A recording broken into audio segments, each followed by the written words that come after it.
Shalom dan selamat datang di YouTube channel GSJS Jakarta.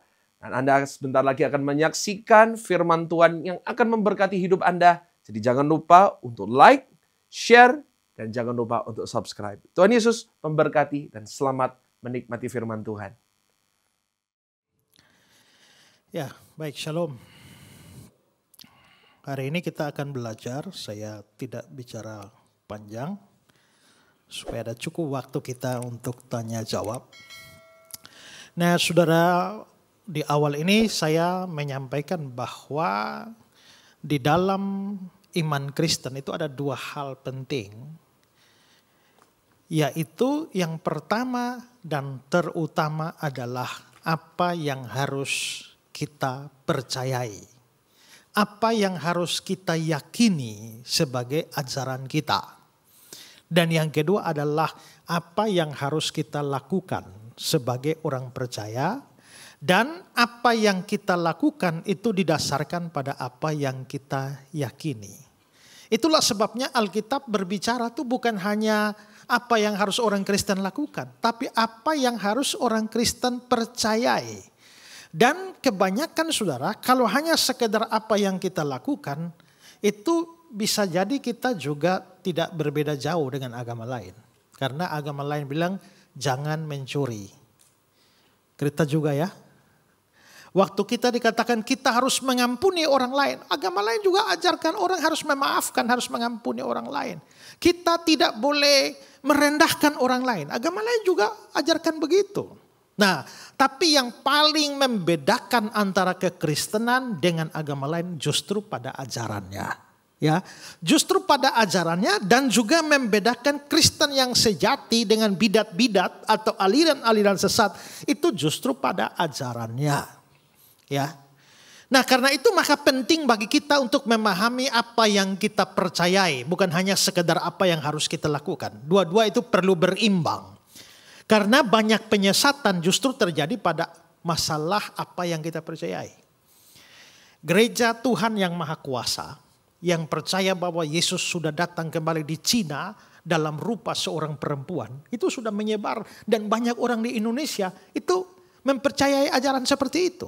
Ya, karena itulah maka kita perlu berimbang di dalam memahami apa yang kita percayai.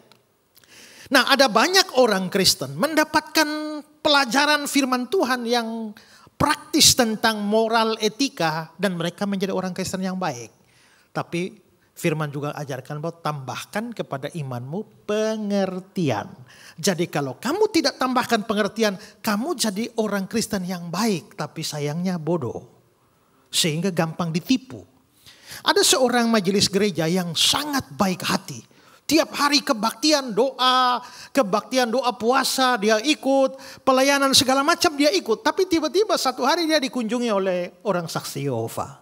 Begitu dikunjungi oleh saksi Yehova, lalu saksi Yehova tanya, apakah Yesus itu, kamu percaya Tritunggal ya? Iya, Tritunggal itu apa? Allah Bapa, Allah Anak, Allah Roh Kudus. Lalu ditanya, di mana di Alkitab ada istilah Allah Anak? Yang ada tuh anak Allah, bukan Allah Anak. Dia pikir-pikir, ya juga ya. Berarti Allah anak itu tidak ada. Lalu apakah Allah anak itu atau anak Allah itu sama dengan Allah Bapa?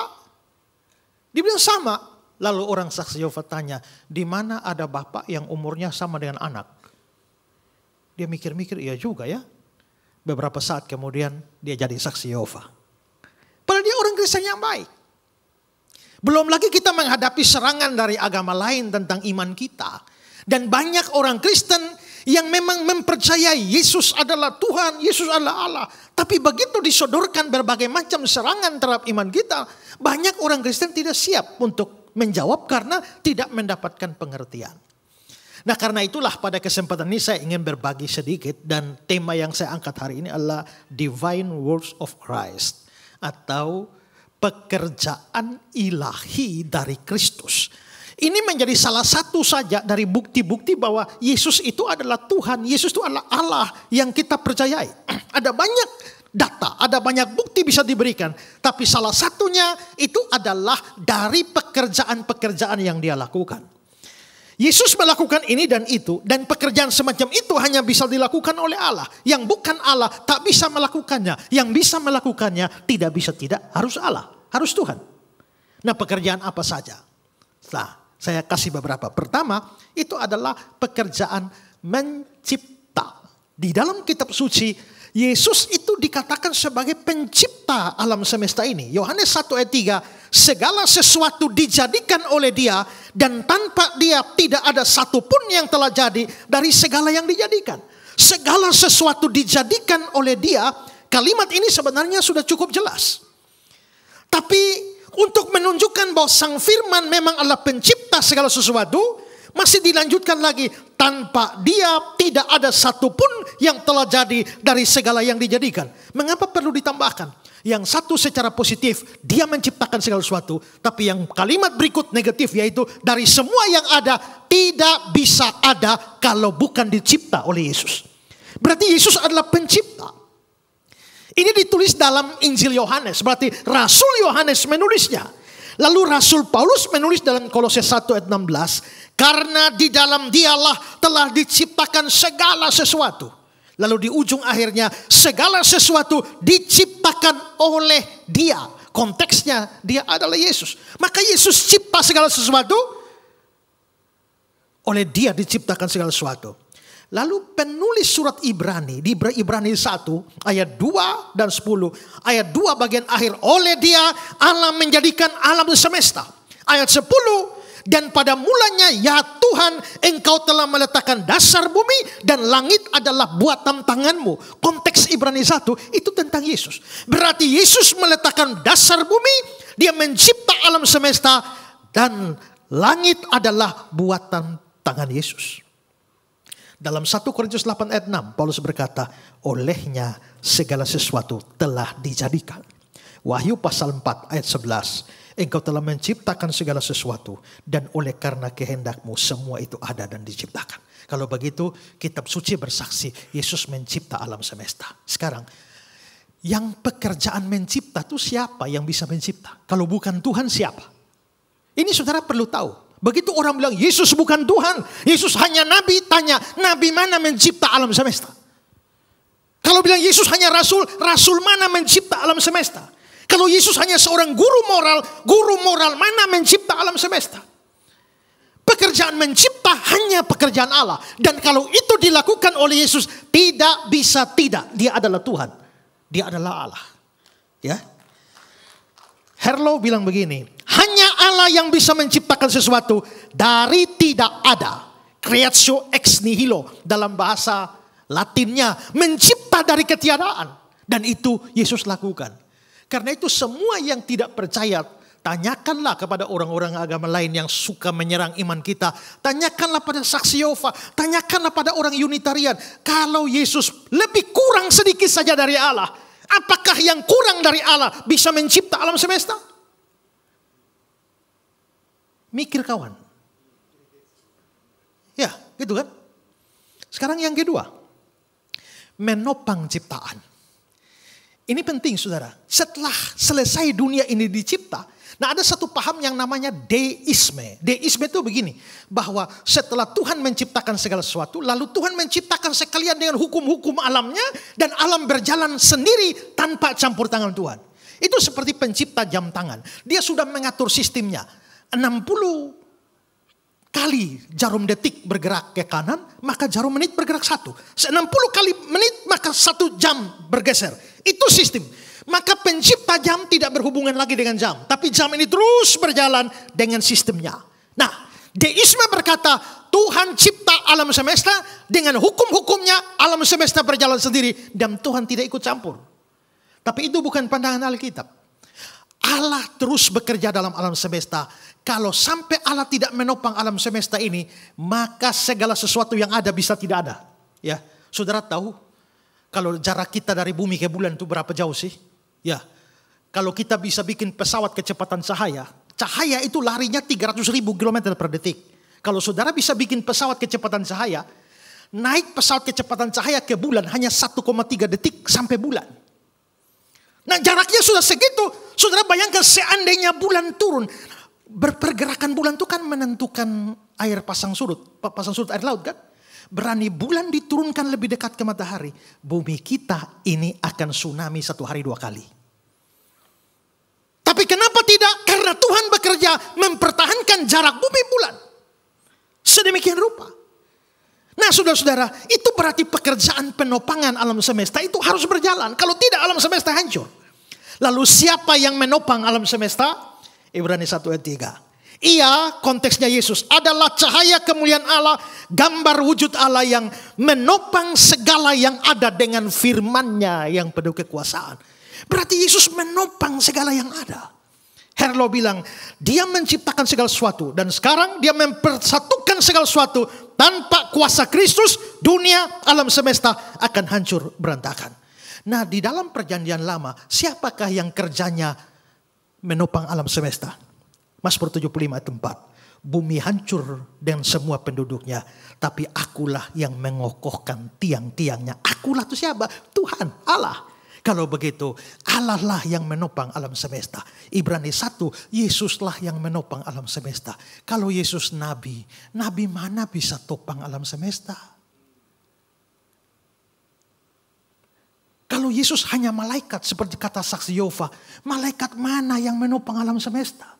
Kerja menopang alam semesta hanya kerja Allah. Dan Yesus kerjakan itu. Lalu kamu pikir dia siapa? Lagi-lagi mikir kawan. Ya kan? Sekarang yang ketiga. Yang ketiga, pekerjaan mengampuni dosa. Dosa itu pemberontakan pada Tuhan. Jadi hanya Tuhan yang bisa mengampuni dosa. Yang bukan Tuhan gak bisa mengampuni dosa.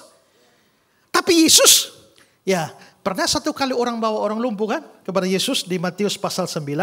Lalu saudara lihat ayat yang kedua itu. Yesus bilang, percayalah hai anakku, dosamu sudah diampuni.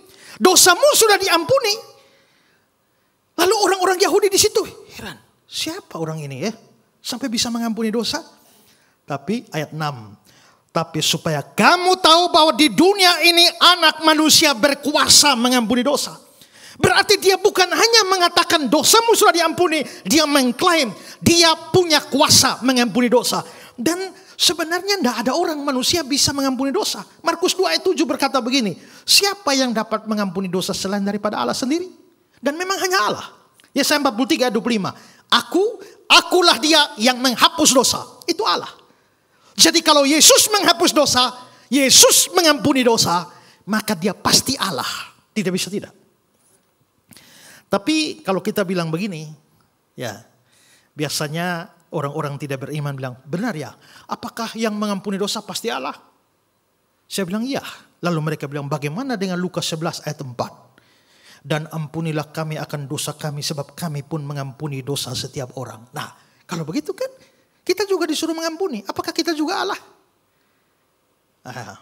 Mereka mikir kurang jauh. Main kurang jauh. Kenapa? Manusia hanya mampu dan wajib mengampuni orang yang bersalah kepada dia. Tapi dia tidak punya hak untuk mengampuni orang yang bersalah kepada orang lain. Kalau Mas tampar saya harus mengampuni ya. Saya harus mengampuni. Saya mengampuni orang yang menampar saya. Ya, tapi kalau Mas tampar ibu di sebelah, lalu saya datang, Mas saya ampuni kamu. Loh, saya punya hak apa untuk mengampuni kesalahan orang lain kepada orang lain? Tidak bisa. Saya hanya bisa mengampuni kesalahan orang pada saya. Tapi kesalahan orang pada orang lain dan kesalahan orang pada Tuhan, saya tidak punya kewenangan itu. Tapi Yesus bisa mengampuni orang yang bersalah kepada Allah. Kalau dia bukan Allah, lalu siapa? Ya. Saya berikan kutipan lewat dari Donald Carson ya. Saya ambil dari buku saya sendiri. Kita dapat mengampuni dosa orang yang bersalah kepada kita, tapi kita tidak mempunyai wewenang mengampuni dosa seseorang yang dilakukan pada orang lain. Apalagi dosa kepada Allah. Tapi itulah yang dilakukan oleh Yesus. Dia bertindak sebagai Allah yang mengampuni dosa manusia kepadanya. Tidak heran jika orang Yahudi bereaksi keras ketika seorang tukang kayu dari Nazaret mengucapkan pernyataan yang sedemikian berani. Kuasa Yesus itu untuk mengampuni dosa adalah contoh yang amat tegas bahwa dia melakukan sesuatu yang merupakan hak istimewa dari Allah saja. Yang lain bilang, bukankah Yesus juga memberi kuasa murid-murid mengampuni dosa? Yohanes 20 ayat 23. Jikalau kamu mengampuni dosa orang, dosanya diampuni. Nah, kan begitu kan? Tidak. Konteks ayat ini itu adalah Yesus mengutus murid-muridnya. Itu bisa lihat ayat 21. Aku mengutus kamu. Jadi murid-murid tidak diberi kuasa mengampuni dosa seperti Tuhan. Tapi mempunyai kuasa untuk menyatakan pengampunan berdasarkan persyaratan yang ada. Contohnya gini. Menurut Alkitab, kalau kamu percaya Yesus, dosamu diampuni. Kalau kamu tidak percaya Yesus, dosamu tetap ada. Nah, terus saya datang. Om, maukah om percaya Yesus? Tidak, tidak percaya. Lalu berdasarkan Alkitab saya bilang, kalau begitu dosamu tetap ada. Tapi begitu om mau percaya Yesus, saya bilang, kalau begitu dosamu diampuni. Apakah saya yang mengampuni dosa? Bukan. Tuhan yang mengampuni, saya hanya punya hak menyatakan. Nah, di Yohanes 20 ini, itu 20 ayat 23, itu murid-murid hanya punya kuasa menyatakan, bukan kuasa mengampuni. Jadi kuasa mengampuni itu hanya Yesus saja. Dan dalam banyak ayat, Matius 26 ayat 28. Inilah darahku yang ditumpahkan bagi banyak orang untuk pengampunan dosa. Kisah 10 ayat 43. Mendapat pengampunan dosa oleh karena namanya, nama Yesus. Dan masih banyak ayat yang lain. Efesus 1 ayat 7. Kolose 1 ayat 14. Berarti yang mengampuni dosa hanya Allah. Yang bukan Allah tidak bisa ampuni dosa. Yesus mengampuni dosa. Lalu dia siapa? Kalau bukan Allah. Keempat, menyuruh dan memerintah malaikat. Berkali-kali Alkitab mengatakan Yesus bisa suruh malaikat, bisa perintah malaikat. Matius 13 ayat 41. Anak manusia akan menyuruh malaikat-malaikatnya. Markus 13 ayat 27. Dia akan menyuruh keluar malaikat-malaikatnya. Matius 24 ayat 31. Dia menyuruh keluar malaikat-malaikatnya. Yesus bisa suruh malaikat, bisa perintah malaikat. Memangnya malaikat itu milik siapa? Lukas 12 ayat 8. Malaikat-malaikat Allah. Lukas 15 ayat 10. Malaikat-malaikat Allah. Kalau begitu malaikat itu punya Allah. Kalau Yesus bukan Allah, kok bisa perintah malaikat? Yang bisa perintah malaikat hanya pemilik dari malaikat.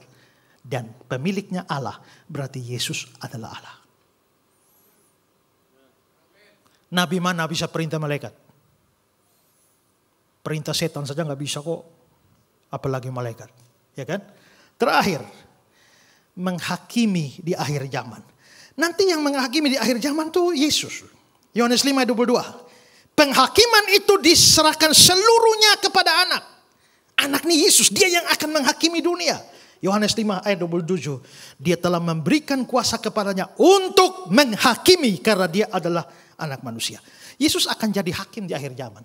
Saudara, kalau dari sisi manusia, saudara pikir menghakimi di akhir zaman itu mudah? Enggak. Kenapa? Karena yang harus dihakimi adalah semua orang hidup dan mati. Mulai dari Adam sampai manusia terakhir yang hidup di dunia. Menghakimi ini kan dua macam. Pertama, menghukum orang berdosa dan memberi pahala kepada orang benar, orang percaya. Sekarang mari kita lihat menghukum orang berdosa. Kalau saya mau menghakimi saudara semua, misalnya saya yang hakimnya, saudara semua orang berdosa, saya mau menghakimi, saya harus hakimi satu persatu. Saya mesti tahu bapak pojok sana tuh dosanya berapa banyak.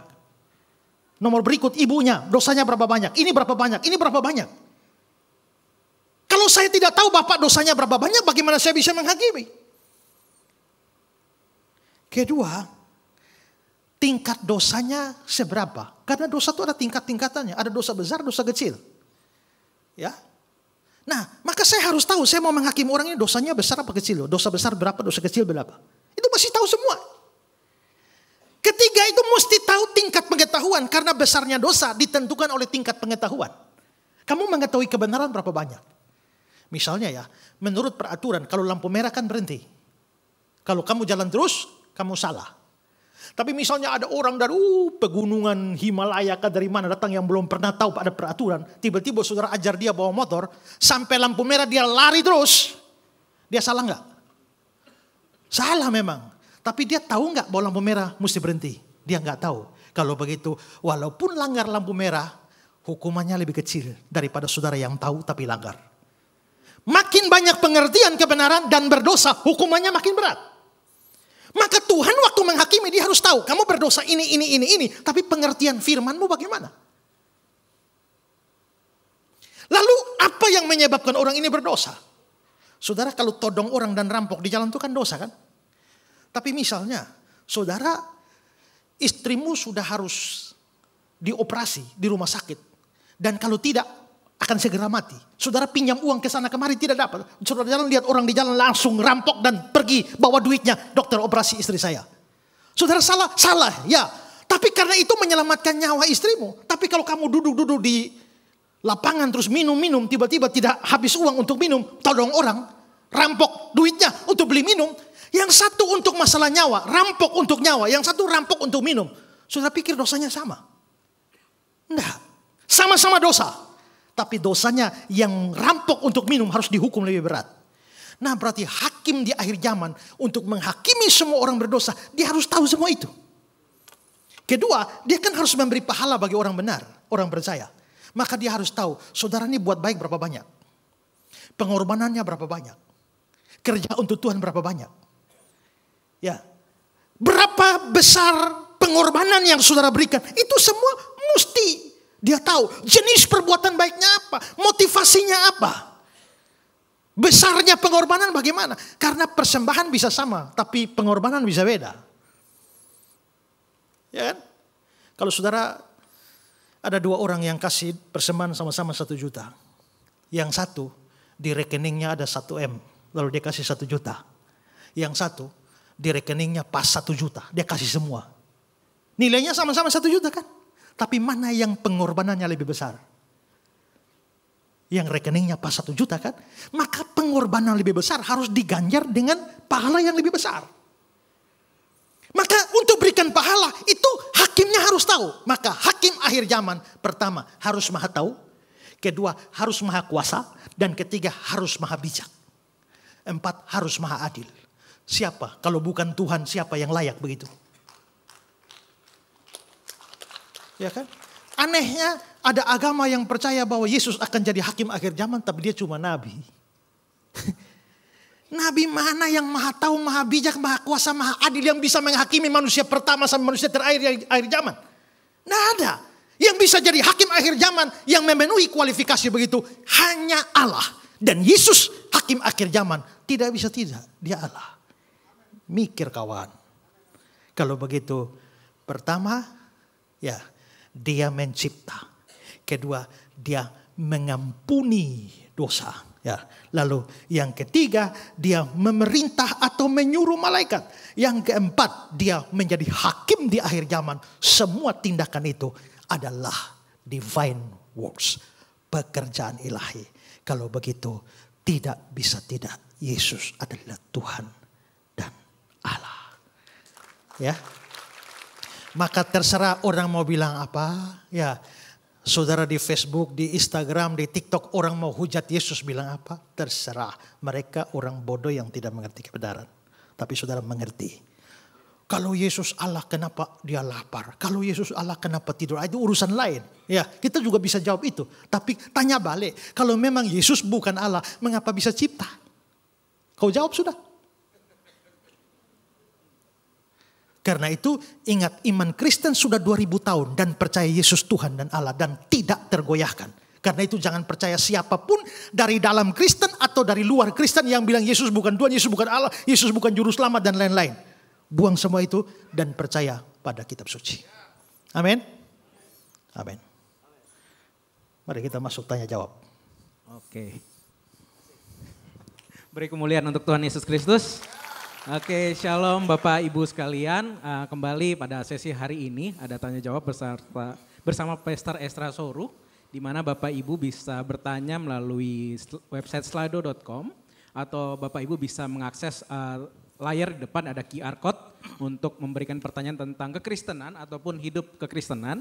Dan juga bagi Bapak Ibu yang menyaksikan via live streaming bisa juga mengakses via live chat yang ada di YouTube GSJS Jakarta. Dan selama 20 menit ke depan, Pastor Estra akan menjawab pertanyaan yang diajukan oleh Bapak Ibu. Oke, kita langsung aja Pak Estra, sudah ada beberapa pertanyaan yang masuk. Yang pertama, ada pertanyaan, Shalom Pak Estra, bagaimana cara kita memfilter dari berbagai macam ajaran, pendeta khususnya, karena kita tidak tahu itu sesat atau tidak. uang palsu di mana-mana tuh harus mirip uang asli. Ya kan? Kalau uang asli 1.000 warna merah, uang palsu warna apa? Warna hitam. Hanya orang bodoh yang akan percaya. Ya kan? Maka yang palsu itu harus mirip dengan asli. Maka sekarang tuh banyak barang palsu, ada emas palsu, beras palsu, lapa segala macam, semua mirip-mirip dengan asli.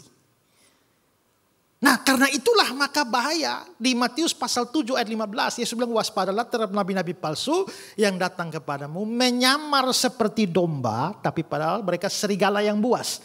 Kata menyamar seperti domba itu dalam bahasa aslinya adalah memakai baju domba. Jadi kalau ada serigala pakai baju domba, isi dalamnya serigala, baju luarnya domba. Maka dia kelihatan dombanya atau serigalanya? Kelihatan dombanya karena dia pakai baju domba. Ajaran sesat juga begitu. Ajaran sesat itu juga mirip ajaran benar. Makanya saya bilang kalau kamu mau meracuni orang, kamu campur nasi pada racun atau campur racun pada nasi. Apa bedanya? Campur nasi dengan pada racun dan campur racun pada nasi. Apa bedanya? Kalau campur nasi, campur racun pada nasi, nasinya satu piring, racunnya dikit, tidak boleh berwarna, tidak boleh berbau, sedikit saja. Tapi kalau racunnya satu bokor, satu ember, lalu kau taruh nasi 2 biji, hanya orang bodoh yang mau makan. Nah, setan itu pemalsu hebat. Jangan pikir setan akan berikan ajaran sesat itu langsung frontal dengan ajaran iman Kristen yang benar. Tidak, pasti mirip, tapi di dalamnya ada racun. Jadi bagaimana Pak kita tahu yang palsu? Kamu tidak akan tahu uang palsu kalau uang asli saja jarang kamu pegang. Nah, gitu kan? Ya toh? Saya dikasih tahu ada petugas di bank yang tiap hari kerja dia cuma pegang uang palsu, uang asli. Terus rabat terus. Begitu tiba-tiba kan, kok lain ya? Ini palsu. Kamu hanya tahu itu uang palsu kalau kamu sudah tahu betul yang aslinya bagaimana. Nah, maka kamu akan tahu itu ajaran sesat kalau kamu bertumbuh dalam pengertian ajaran yang sehat itu bagaimana. Kalau ajaran yang sehat kamu tidak mengerti, lalu bagaimana kamu mengerti bahwa itu palsu? Tak bisa. Nah, maka salah satu caranya itu adalah cek dengan firman. Ya, cek dengan firman. Siapapun boleh omong, siapapun. Ya, di Kisah Rasul pasal 17 mereka setiap hari menyelidiki kitab suci untuk mengetahui yang benar dikatakan demikian atau tidak. Padahal yang khotbah Paulus, tapi tiap hari mereka cek Alkitab untuk tahu itu benar atau tidak. Paulus saja khotbah dites kok, diuji kok. Ya, karena itu jangan sembarang orang siapapun omong ada amin, saudara-saudara amin. Mikir dulu, benar apa tidak? Karena amin itu artinya setuju dengan itu. Benar, amin, ya. Jadi saudara-saudara, kalau kita percaya Yesus, maka kita akan masuk surga. Ada amin? Amin. Tapi saudara, asal orang baik, biarpun dia tidak percaya Yesus, dia tetap masuk surga. Amin? Kalau saudara amin, itu saudara tidak pakai pikiran baik. Dan itu dosa. Kenapa? Karena yang dikhotbahkan salah dan sesat, kamu mengaminkannya, kamu setuju dengan kesalahan. Setuju dengan kesalahan itu kan dosa. Makanya saya ajar jemaat saya jangan sembarang amin. Kalau ada pendeta bilang ada amin saudara, saudara pikir-pikir di Alkitab betul amin. Tapi ada amin saudara kalau salah tidak ada. Ya kan? Ada amin saudara, saudara masih bingung benar nggak ya? Tunggu dulu, nanti periksa dulu. Ya, maka harus begitu. Cek kembali di Alkitab. Makanya orang Kristen harus rajin-rajin baca Alkitab. Karena di Alkitab itu ada banyak perintah supaya baca Alkitab. Kalau ada pengkhotbah yang bilang di Alkitab tidak ada perintah untuk baca Alkitab, nah itu pendeta kurang baca Alkitab. Ya, ada perintah supaya kita baca Alkitab. Waktu baca Alkitab kita jadi tahu. Oh ini benar, ini salah, ini. Ada seorang mahasiswa sudah tamat sekolah teologi. Satu hari dia telepon saya. Selamat siang kakak, siang. Tolong saya. Ada apa? Saya bilang, tolong saya cari ayatnya tapi tidak ketemu. Sudah buka semua ayat tapi tidak dapat. Ayatnya mana? Yang ayat yang bilang sekali mereku dayung 2-3 pulau terlampaui. Saya bilang, lu gila kah? Nggak ada ayat begitu itu. Itu peribahasa itu. Ya. Nah, harus hafal ayat. Karena Tuhan Yesus bilang, kamu sesat karena kamu tidak mengerti kitab suci. Ya, jadi rajin-rajinlah baca Alkitab, rajinlah belajar firman, begitu yang sesat datang biarpun mirip kita tahu. Oke. Pertanyaan berikutnya, Pak Pendeta izin bertanya, apa fungsi dari pahala jika syarat untuk masuk surga adalah cukup percaya kepada Yesus Kristus sebagai juru selamat? Ya, karena masuk surga itu bukan pahala. Masuk surga itu hadiah, anugerah. Efesus 2 ayat 8-9. Oleh karena kasih karunia kamu diselamatkan oleh iman. Kasih karunia. Kasih karunia itu apa? Kasih karunia itu kamu tidak layak tapi dapat. Kalau kamu kerja pada saya kasih 5 juta 1 bulan, itu namanya gaji. Itu namanya upah. Kalau kamu tidak kerja pada saya kasih 5 juta tiap bulan, itu namanya kasih karunia. Tapi kalau kamu sudah tidak kerja pada saya, keliling Jakarta fitnah saya di mana-mana, tapi saya masih kasih 5 juta 1 bulan. Itu namanya kasih karunia yang besar. Kita diselamatkan tuh karena kasih karunia. Nggak ada orang layak masuk surga. Semua orang layak masuk neraka. Makanya kalau orang sampai masuk neraka, memang mereka layak di sana. Tapi kalau kamu sampai masuk surga, kamu tidak layak ada di sana. Itu hadiah.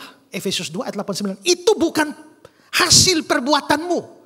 Jangan ada orang memegahkan diri. Nanti baru ayat 10-nya, Efesus 2 ayat 10. Kita ini buatan Allah diciptakan untuk perbuatan baik. Berarti perbuatan baiknya setelah kita dapat kasih karunia dan diselamatkan.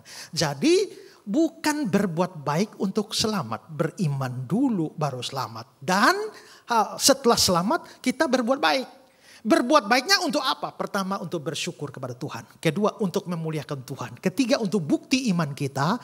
Kalau sudah begitu saja mestinya cukup. Tapi Tuhan itu terlalu baik. Sampai kamu sudah berbuat baik setelah percaya masih diganjar upah lagi. Maka dalam 1 Korintus 15 ayat yang ke-58.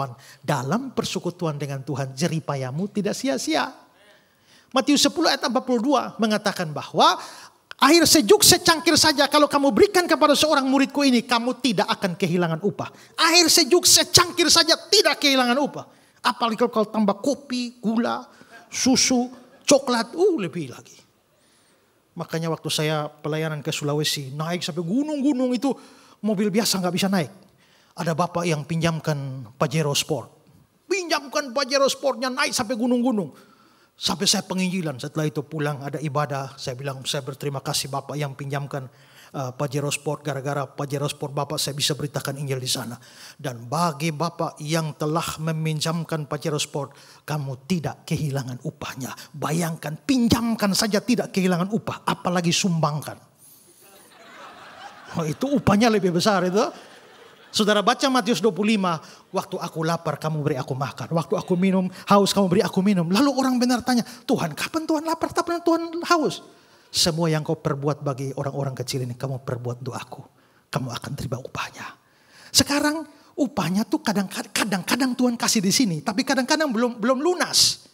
Makanya saya kok sudah banyak menabur ya, tapi hidup kok begini-begini saja. Belum, ceritanya belum selesai. Cerita sebenarnya pembagian upah itu nanti di penghakiman terakhir. Semua pengeluaran kecil, waktu, tenaga, perhatian, uang, apa segala macam pengorbanan itu tidak akan ada yang sia-sia. Ya, nah karena itu kalau sekarang melayani tapi rasanya orang kurang hargai ya. Jangan khawatir karena penghargaan sesungguhnya baru akan di sana. Ya, puji Tuhan. Pertanyaan berikutnya Pak Esra, di kisah Maria duduk di kaki Yesus dan Marta sibuk melayani. Yesus membandingkan Marta dengan Maria yang fokus duduk mendengarkan Yesus. Apakah melayani ini menjadi negatif? Nah, salahnya Marta bukan karena melayani. Salahnya Marta adalah melayani tapi protes. Ya, Maria duduk dekat kaki Yesus dan mendengar suaranya. Ya, dan Maria sebenarnya ingat bahwa apa yang dilakukan Maria benar. Apa yang dilakukan Marta benar. Dan gara-gara Maria duduk di kaki Yesus mendengar suaranya, nanti besok begitu Yesus mampir lagi, dia berani ambil setengah kati dari minyak narwastu murni dan tuang semua di kaki Yesus kan. Harganya 300 dinar. Harga 300 dinar kalau saudara bandingkan dengan perumpamaan tentang pemilik kebun anggur, 1 hari 1 dinar. Kalau minyak itu 300 dinar, itu sama dengan upah kerja 300 hari minus hari Sabat, itu gaji 1 tahun. Dan mahal harganya sampai Yudas bilang, mengapa bisa dibuang sebanyak ini? Kalau diberikan pada orang miskin kan bagus. Kenapa minyak itu mahal? Karena minyak narwastu itu minyak hasil import. Hanya tumbuh, dibuat dari satu tumbuhan yang muncul di India bagian utara. Karena itu minyak impor, mahal harganya. Pertanyaannya adalah, mengapa Maria berani berikan minyak semahal itu buang di kaki Yesus? Pertama, karena dia pernah duduk di kaki Yesus dan dengar firman. Firman itu menjamah hati dia sehingga dia berani berikan. Kedua, itu di Yohanes pasal 12. Yohanes pasal 11 itu Yesus membangkitkan saudaranya Lazarus dari kematian. Itu berarti bahwa nyawa Lazarus lebih mahal dari minyak. Kalau nyawa Lazarus saja Tuhan kembalikan, apalah artinya minyak, ya? Dan yang ketiga, pasti karena dia mengasihi Tuhan. Marta nggak salah, tapi Marta salah nih karena persoalkan orang lain. Kalau kamu mau layani saja, jangan pusingkan orang lain. Ya, masing-masing berurusan dengan Tuhan. Kamu dengan Tuhan, jangan urusan orang lain. Nanti di Yohanes pasal 21. Waktu Petrus ngomong, waktu Tuhan bilang sama Petrus, waktu engkau muda engkau akan ikat pinggangmu berjalan kemana saja engkau akan pergi sesukamu. Tapi waktu engkau tua kamu akan diikat dibawa ke tempat di mana kamu tidak sukai. Hal itu dinyatakan bagaimana Petrus akan mati dan memuliakan Allah. Terus kalau saudara baca ayat selanjutnya, Petrus bilang, terus bagaimana dengan dia? Siapa itu? Yohanes. Maksudnya Petrus bilang, saya dinubuatkan Yesus akan mati. Terus Yohanes bagaimana? Kok enak? Tuhan bilang apa? Ya. Itu bukan urusanmu. Ya, kalau aku menghendaki dia hidup, terus hidup, tidak mati, itu urusanku, bukan urusan kamu. Jadi tak usah pusing dengan orang lain mau melayani atau tidak. Tuhan menilai hati masing-masing orang. Bagi kamu, lakukan sungguh-sungguh bagianmu. Tidak usah protes orang lain. Kalau orang lain bersalah, urusan dia dengan Tuhan. Tapi kamu lakukan apa yang harus kamu lakukan. Ya. Oke.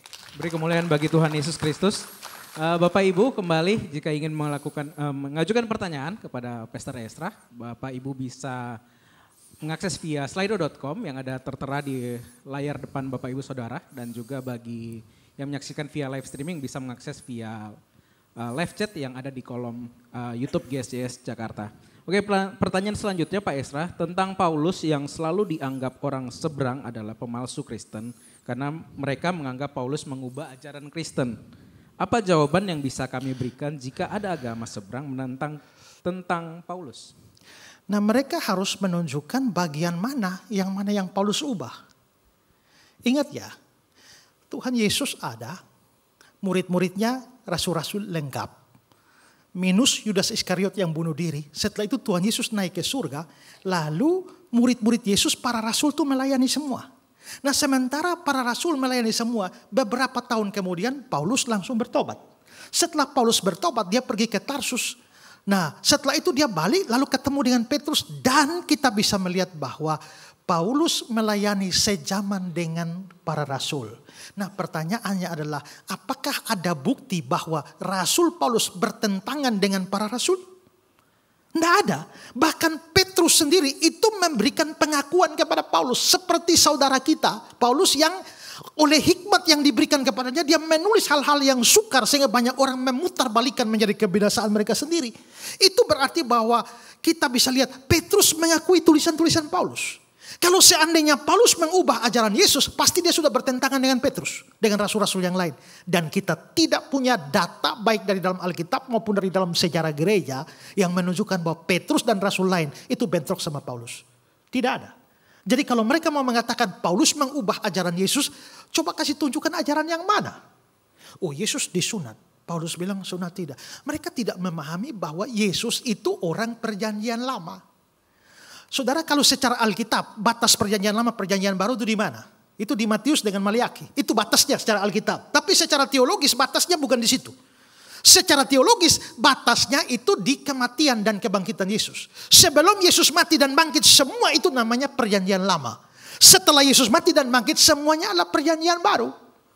Nah, Yesus itu lahir dia zaman perjanjian lama. Karena dia lahir zaman perjanjian lama, maka dia harus sunat. Karena dia terikat dengan hukum Taurat. Hukum seremonial, yaitu termasuk sunat. Tapi di dalam perjanjian baru kita bisa melihat bahwa hukum seremonial itu sudah tidak berlaku. Kenapa? Semua hukum seremonial seperti saya khotbahkan minggu lalu itu bayangan. Ibrani 10 ayat yang pertama itu bilang di dalam hukum Taurat hanya terdapat bayangan saja. Nah, realitanya itu Yesus. Bayangannya, sekarang kalau Yesus sudah datang otomatis bayangan tidak berlaku lagi.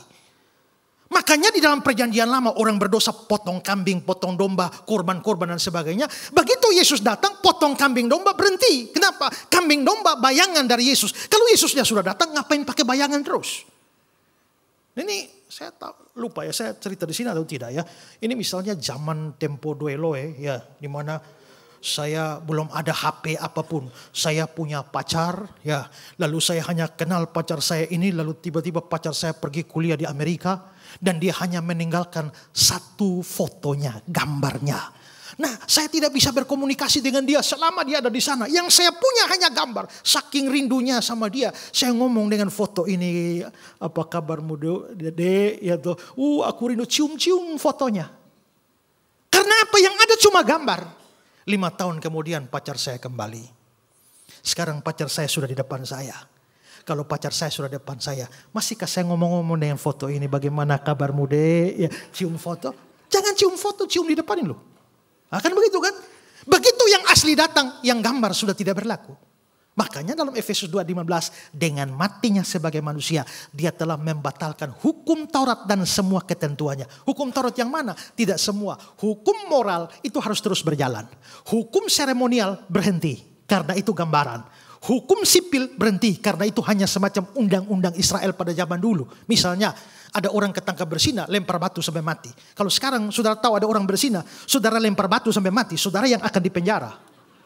Karena negara kita punya undang-undang sendiri. Itu undang-undang Israel waktu itu. Makanya Yesus pun di Yohanes pasal 8 ketika dapat perempuan berzina, menurut hukum Musa orang ini harus dilempar mati. Apakah Yesus lempar batu? Tidak. Karena kalau Yesus lakukan itu bertentangan dengan hukum Roma. Namanya ius gladi, hak pedang. Hanya Roma yang boleh menentukan hukuman mati. Itulah sebabnya ahli-ahli Taurat tidak bisa bunuh Yesus. Mereka butuh persetujuan Roma. Pergi kepada Pontius Pilatus. Gubernur-gubernur Roma itu terbagi 2. Ada yang punya ius gladi, ada yang tidak punya ius gladi. Nah, Pontius Pilatus punya ius gladi, namanya hak pedang. Karena itu dia berhak memutuskan Yesus dihukum mati. Nah, karena itulah maka Yesus tidak menghukum mati perempuan itu. Itu berarti atau itu menunjukkan bahwa hukum sipil tidak berlaku. Hukum seremonial tidak berlaku. Hukum moral terus berlaku. Nah, jadi itu beda zaman. Yesus hidup dalam zaman perjanjian lama. Dan apa yang Yesus kerjakan meletakkan dasar bagi perjanjian baru. Jadi tidak ada pertentangan dan Paulus mengubah ajaran Yesus. Tak ada. Itu hanya tuduhan-tuduhan palsu yang tidak bisa dibuktikan. Ya. Baik, pertanyaan selanjutnya, bagaimana caranya kita tahu kalau kita sudah mengampuni atau memaafkan sepenuhnya? Tiap kali kamu ingat dia masih sakit hati enggak? Mengampuni itu melupakan. Ya. Bahkan kalau Tuhan, dikatakan Tuhan mengampuni kita, dia melupakan. Melupakan itu bukan berarti Tuhan lalu hilang ingatan, tidak. Melupakan di situ bukan hilang dari memori, tapi tidak memperhitungkannya lagi. Saudara, dulu saya pernah punya pacar. Cukup dekat. Dan satu hari dia datang, dia bilang, "Kak, saya mau mengaku. Mau kasih tahu." "Apa?" "Saya hamil." "Jangan kau pandang saya dengan curiga. Karena bukan hamba pelakunya." Ya. Bayangkan dia pacaran dengan saya, hamil dengan orang lain. Waktu itu saya marah. "Hei, kalau mau hamil bilang, saya juga bisa." Ya, waktu itu sukar sekali saudara untuk mengampuni. Ya, kadang-kadang saya bilang saya sudah mengampuni, tapi tiap kali ingat dia rasa sakitnya di sini. Ya, tapi apa penanda bahwa sekarang saya benar-benar mengampuni? Ketemu dia. Tidak ada lagi ganjalan apapun di sini. Itu tanda bahwa kamu sudah benar-benar mengampuni. Tidak memperhitungkan lagi. Hilang dari memori tidak. Karena bagaimanapun saya masih ingat kalimat dia secara jelas. Ya kan? tapi tidak memperhitungkannya. Kalau kamu bilang kamu sudah mengampuni, tapi tiap kali bertemu, lalu dia dari sini, kamu ke sini, kita doakan kalian ketemu di pojok. Nah itu bagaimana responmu? Kalau kamu masih ada hal yang mengganjal, kamu belum benar-benar mengampuni. Ya, oke. Ini sebenarnya satu pertanyaan lagi Bapak Ibu. Mohon maaf jika ada pertanyaan yang belum terjawab karena terbatasnya waktu. Saya sudah memimpin 3 kali Q&A dan ini pertanyaannya selalu ada. Yaitu tentang hal jodoh. Jadi mungkin saya tanyakan aja. Shalom Pak Pendeta, mau tanya apakah jodoh itu di tangan Tuhan atau pilihan sendiri? Ini kayaknya perlu sesi khusus nih, Pastor. Ya. Pertama-tama saudara harus ingat bahwa Alkitab berkata segala sesuatu itu ada dalam tangan Tuhan. Tuhan menetapkan segala sesuatu. Di langit, di bumi, laut, segala isinya. Bahkan kalau saudara baca ayat-ayat Tuhan menetapkan kilat, guntur, segala macam hujan di satu tempat, hujan di tempat yang lain. Pada hari mujur bergembiralah, pada hari malang bergembiralah. Karena sebagaimana Tuhan cipta hari mujur, dia juga menciptakan hari malang. Dan lain-lain sebagainya. Dari semua itu kita harus tahu bahwa memang dunia ini berjalan dalam kendali Tuhan. Maka dari situ kita bisa melihat bahwa Tuhan menetapkan segala sesuatu. Tapi apakah Tuhan menetapkan segala sesuatu mengabaikan kebebasan manusia atau tanggung jawab manusia? Tidak. Sekarang coba saudara lihat. Pandanglah burung-burung di udara yang tidak menabur, tidak menuai tapi diberi makan oleh Bapamu yang di surga. Berarti burung makan itu tergantung Tuhan kan? Tergantung Tuhan. Tapi apakah waktu makan burung tinggal tunggu di sarang dan buka mulut? Dan Tuhan kasih makan? Tidak. Tuhan kasih makan tapi makanan itu Tuhan ada taruh di sawah, di ladang, di segala macam. Tugas burung keluar dari sarang. Pergi cari di sana. Mazmur 127. Jikalau bukan Tuhan yang membangun rumah, sia-sialah usaha orang membangunnya. Yang bangun rumah siapa? Jikalau bukan Tuhan yang membangun rumah, yang bangun rumah siapa? Tuhan kan? Sia-sia usaha orang membangunnya. Yang bangun siapa? Orang kan? Kalau begitu Tuhan membangun, orangnya membangun. Jikalau bukan Tuhan yang mengawal kota, sia-sialah pengawal berjaga-jaga. Jikalau bukan Tuhan yang mengawal kota, yang kawal kota siapa? Tuhan. Sia-sialah pengawal berjaga-jaga. Oh karena Tuhan jaga jadi satpam tidur saja. Begitu? Tidak. Kalau begitu kita bisa lihat di dalam Alkitab. Ketetapan Tuhan berjalan, tapi tanggung jawab manusia juga berjalan. Maka jangan mengambil tanggung jawab dan merasa bahwa segala kekuatan di tanganmu. Tidak. Orang begitu akan binasa. Tancredo Neves, seorang politikus Brasil, satu kali dalam kampanye pemilu, dia sampai berteriak, jikalau saya bisa mendapat sekian persen dari suara pemilihku, bahkan Tuhan pun tidak bisa geser saya dari kursi presiden. Dan pemilu, ternyata dia menang pemilu. Dan akhirnya ditetapkan waktu untuk dia mau dilantik jadi presiden. Besok pagi dilantik jadi presiden. Sore ini sakit kepala. Ambulans bawa dia sebelum sampai ke rumah sakit mati. Maka koran-koran Brasil keluar headline besar. Dan Tuhan pun menggeser dia dari kursi presiden. Jadi jangan andalkan kekuatanmu tanpa Tuhan. Tapi jangan andalkan Tuhan, pokoknya Tuhan saja. Dan saudara melepaskan tanggung jawabmu. Kalau kamu sakit berdoa, tapi habis berdoa, minum obat dong. Saya pernah sakit kepala, mampir di rumah teman, ada obat, dia bilang maaf Pak, di sini kita hanya mengandalkan Tuhan saja. Oh, begitu. Nah begitu juga jodoh. Jodoh di tangan Tuhan, tapi kamu harus berusaha. Ada yang bilang Pak, tapi masalahnya kan Adam tuh tidak berusaha. Adam hanya tidur saja, begitu dia bangun tidur, Hawa sudah tersedia. Saya bilang betul kawan, tapi lu harus ingat bahwa Adam tidak punya saingan waktu itu. Sekarang ini saingan banyak. Lu tidur coba. Lu tidur bangun orang sudah bawa itu. Ya. Jadi tetap harus berjuang. Berdoa supaya Tuhan berikan pasangan yang baik. Tapi berjuang dengan cara apa? Membangun relasi. Membangun komunikasi. Ada bilang, Pak, tapi kalau kita pelayan apakah salah kalau punya mendapat jodoh di tempat pelayanan? Ya lebih baik dapat jodoh di tempat pelayanan daripada di masjid, di mana, di wihara. Kan begitu kan? Ya. Ada banyak anak Tuhan, berdoalah supaya Tuhan pertemukan saudara. Ada usaha, tapi juga ada campur tangan Tuhan. Jadi kedaulatan Tuhan dan tanggung jawab manusia harus berjalan bersama-sama. Ora et labora. Tuhan memberkati kita. Amin.